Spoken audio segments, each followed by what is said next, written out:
কেমিস্ট্রির ক্লাসে প্রত্যেককে স্বাগত।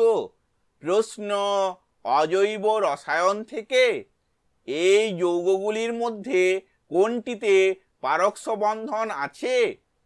অপশানগুলি হলো এ H2S2O3, B H2S2O4, C H2S2O5, D H2S2O8। উত্তরটি হলো ডি H2S2O8। এই উত্তরের ব্যাখ্যাটি আমরা পরের স্লাইডে দেখব।